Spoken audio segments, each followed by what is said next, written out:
Hey there, Blue Mages, Liam here, and welcome to the Blue Academy Raid Guide for Eden's Promise Eternity Savage, or E12S, Phase 2. This is the last fight in the Eden series, and in my opinion is the most fun fight we've ever had as Blue Mages. The whole fight is essentially just alternating Moonflute openers and mechanics the whole way through. It mostly plays out the same as with traditional jobs, but we just need to account for knowing what every role needs to do. With that being said, let's jump right in. For this fight, I recommend one tank mimic, one or two healer mimics, and then the rest DPS mimics. Solo healing is easier in this phase than in the first phase, but it's still not required for meeting any DPS checks or anything, so just do whatever you're most comfortable with. The utility spells that everyone needs for this phase are Devour and Mighty Guard, and at least one person other than the tank should bring Magic Hammer. The tank should be responsible for Magic Hammer on all Relativity casts, while the other person should be responsible for Magic Hammer on all Shell Crushers. One person needs to bring a Veil for baiting Somber Dance later, that can be the healer just for ease, and then if there's still room for utility beyond that, bringing at least one Candy Cane can make one mechanic slightly safer. At the beginning, the tank should pull Gaia to the far south of the arena. She will open up with Hell's Judgment, which sets her HP to 1, followed by Shockwave Pulsar, a heavy-hitting raid-wide AoE.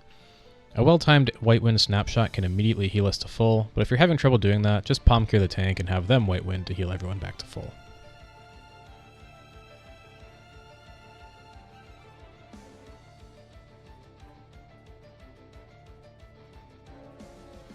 Next, she will do a pair of Spell in Waiting casts with a knockback in between each spell's resolution. She will cast Dark Eruption, which is a spread mechanic, as well as Dark Water 3, which is a stack mechanic, but the order of these two is random. I recommend splitting the party into 2 light parties and spreading out on either side of Gaia. Assign one person from each party to be a flexor in case there are 2 stacks on one side. If there are 2 stacks on one side, have one of the stacks swap sides with the flexor on the other side. You can set up a priority system, or just call it out, or just use your eyes to figure out which stack should go to the other side. There's plenty of time, so don't worry about it. Between the Spell and Waiting debuff resolutions, Gaia will use Darkest Dance, which is a big AoE tank buster on the furthest target. This should be mitigated with Dragon Force. The party should be inside her hitbox while the tank should be at the very edge of the arena. After the tank buster, she will do a huge knockback. If the order is spread first, then we will simply all just spread out and then move to stack groups inside her hitbox just behind and to the left and right of her. After the tank gets hit, they will join their group. And then after the knockback, just stay stacked up and everything will resolve fine. If the order is stack first, then we will start in our stack groups inside her hitbox just behind and to the left and right of her. After the tank gets hit, they will join their group, and after the knockback, everyone should spread out. It can be helpful to have pre-assigned spread spots for this, and to have 2 people J-kick back in immediately to make some extra space. One extra thing to note is that you can reduce the damage of all of these hits with Bad Breath and Addle just before they actually resolve. The snapshot for damage reduction happens when the debuff falls off, not when it is applied, but mitigation isn't strictly necessary here. Once the Spell and Waiting mechanic is done, Gaia will use Shockwave Pulsar, and then we have our first major mechanic, Basic Relativity. Despite its name, this is actually the most complicated of the 3 relativities in the fight. Bring Gaia to the center of the arena, and as she starts casting, make sure to mitigate the cast. Bad Breath, Addle, Magic Hammer, Gobskin, and Devour are plenty to survive here. If you want to play even safer, you could toggle Mighty Guard on and off, but that definitely is not necessary. The gist of Basic Relativity is that there are 2 Blizzard Donut AoE debuffs, 2 Fire Circle AoE debuffs, 2 Water Stack debuffs, and 2 Gaze debuffs that all need to be resolved while baiting line AoEs from the various traffic lights that spawn around the arena, which target the player closest to them. As soon as the first debuffs go out, the first thing that needs to happen is we need to find the yellow traffic light, which we will now call North. Make sure to note which traffic lights have the blue tether, as this will be the last set that needs to be resolved. It will either be the 2 closest to or the 2 furthest from the yellow traffic light.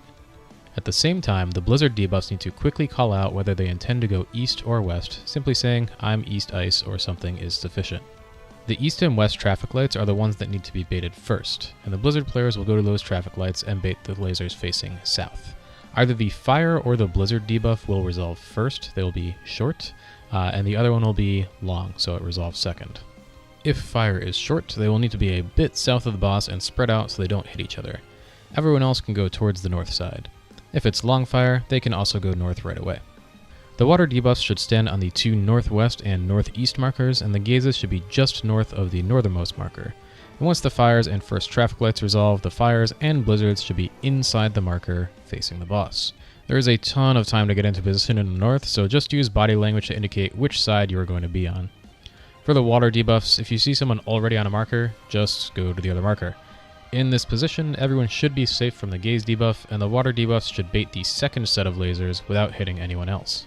Once the second set of lasers resolve, the yellow traffic light will start exploding in a big circle AoE, while the few people who had the gaze debuff need to bait the final set of traffic lights. Remember that this can either be the close pair or the far pair. It depends on whichever one was tethered with the blue at the beginning of the mechanic. While these are being baited, everyone else should move to the dead center of the arena. If it was fire long, then the fire debuffs need to move out to the east and west markers so that they don't hit the group. This is something that also needs to be communicated or can be mimed out with body language early on in the mechanic, just so folks know where they're going and that they don't overlap. The gaze debuffs need to put on Mighty Guard before the rewind debuff ticks down. Once that ticks down, everyone gets brought back to the north spot again, and there's a wild charge style knockback that hits the two closest players significantly harder, which is the gaze debuffs. After the knockback, just get into 4-player stacks on whatever side you use to resolve your mechanic. Gaia will again use Shockwave Pulsar before casting Singular Apocalypse. There will be a small shiny dot on the ground that will start in the center and then draw a circle around the outside of the arena. Note the side of the arena that it goes to first, as that will be the safe side later. When she casts Cataclysm, she will face a direction, which we will call north. The party should move directly opposite where she is looking, to the south. After she jumps, the tank should J-kick towards her, move to her side, and then diamond back for the incoming Black Halo tank buster, while the party just waits south of the center circle. After the first Apocalypse explodes in the middle, the whole party should stack in the dead center of the arena for Shell Crusher. Use Bad Breath, Addle, and Magic Hammer to mitigate this. Candy Cane can also be helpful for the Spirit Taker follow-up hit. After the Shell Crusher hit, everyone needs to spread to pre-assigned spread spots on the safe half of the arena. Once everything is resolved, Gaia will again cast Shockwave Pulsar before we go into Intermediate Relativity. Intermediate Relativity needs to be mitigated the same way that Basic Relativity was. Bad Breath, Addle, Magic Hammer, Gobskin, and Devour. If you've done Intermediate Relativity on traditional jobs, this will play out exactly the same way with only minor adjustments. There will be 3 mechanics in Intermediate Relativity that will play out in a random order. The first is Fire, where everyone needs to spread out to clock positions. The second one will have 4 people with Blizzard Donut AoEs who need to go to the dead center, and 4 people with Huge Arrow Knockback AoEs who need to go to the outside edge. The third will have 3 Flare Proximity AoEs who need to go to the outside edge, and then 4 Gazes and 1 Stack AoE that all need to be in the center. Everyone should have a pre-assigned clock position for resolving their mechanics, but we need to make sure that we don't end up with 2 arrow debuffs directly next to each other, or they will knock each other off. The way I like to handle this is to have everyone start in the exact center of the arena, and then once debuffs go out, the people who have an arrow marker step out towards their clock spot. This makes it immediately obvious if 2 arrows are next to each other and if any adjustments need to be made, so you can just mime out which position you intend to go to when it's your turn to do that. Once this is determined, you just need to resolve your debuffs from right to left as the rewind spots get dropped. Note that when you are a gaze or stack marker, you want to take a step outwards from the center so that it's easier to look away from the gazes. And everyone should look away from the center of the arena before the rewinds actually start happening. Assuming everyone did their jobs correctly, everyone will get yanked around, but everyone should be safe. The damage has the potential to be high, especially if flares are adjacent to one another, but using some basic mitigations can reduce the damage quite a bit. After Intermediate Relativity, there is, of course, another Shockwave Pulsar before we see Dual Apocalypse. This time there will be 2 shiny dots that draw a circle around the arena. When Gaia casts Cataclysm, we again go to our new south. However, if the dots draw a line through the south first, then we need to rotate to a side that will be safe from the explosions. Once the center explodes, the tank should hard cast a diamond back where they're standing. The person with a veil should cast a veil on the tank, and then everyone else runs to the center. After the first Somber Dance hits the tank, the person with a veil needs to run to the boss to bait the second hit.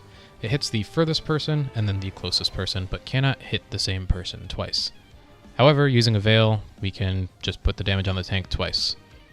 If the tank has Gobskin up when they are diamondbacking, they actually won't even get a vuln from the first hit, and the bait is safe to just be on top of the tank the second time. If they do get a vuln, the damage is still survivable as long as the tank is at full health, but in this case you should have the person with a veil try to not overlap with the tank too much.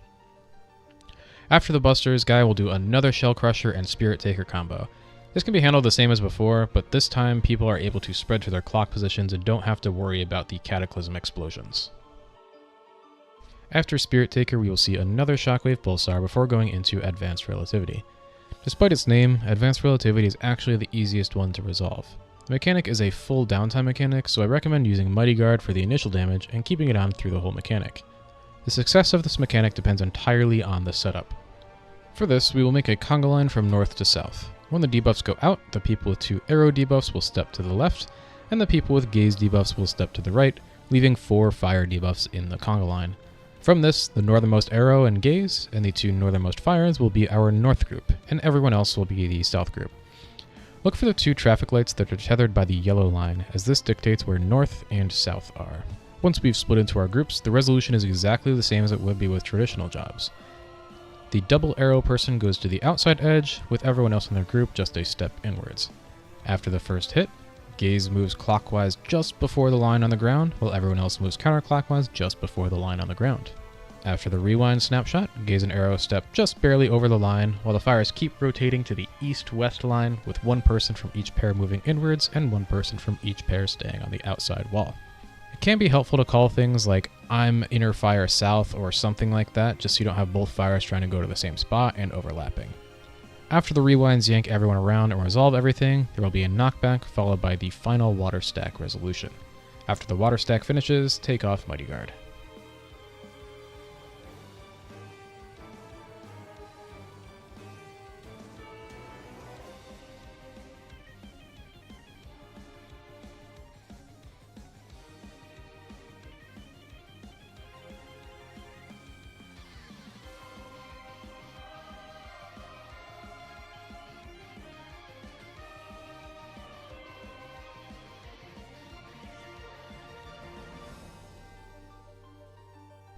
Once again, Gaia will use Shockwave Pulsar before we go into our last actual mechanic, Triple Apocalypse.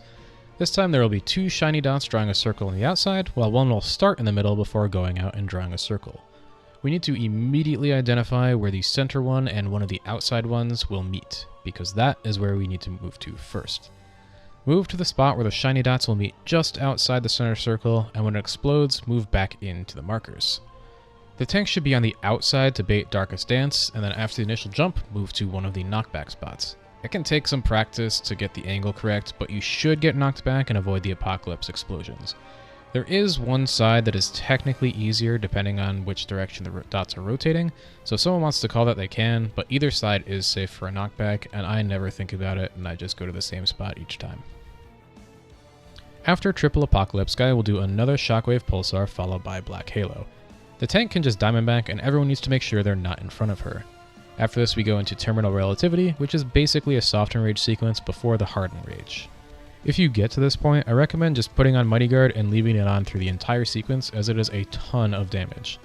There will be quietus AoEs that go off every second or so, with Shockwave Pulsars and a damage up buff on Gaia after every 3rd explosion. Make sure to mitigate each pulsar appropriately. After the 3rd Shockwave Pulsar, there's about 20 seconds before the Hardened Rage Memory's End finishes casting. Turn off Mighty Guard, unload any primals you have, and then sting her. If you are bringing Final Sting, her sting percent is about 5%. With optimized openers and reasonably good gameplay, you should be able to kill her before Terminal Relativity, and killing before Triple Apocalypse is pretty doable as well. If this was your last fight in the series, then congrats on your cool new title. And have fun waiting until we go into Pandemonium. Good luck.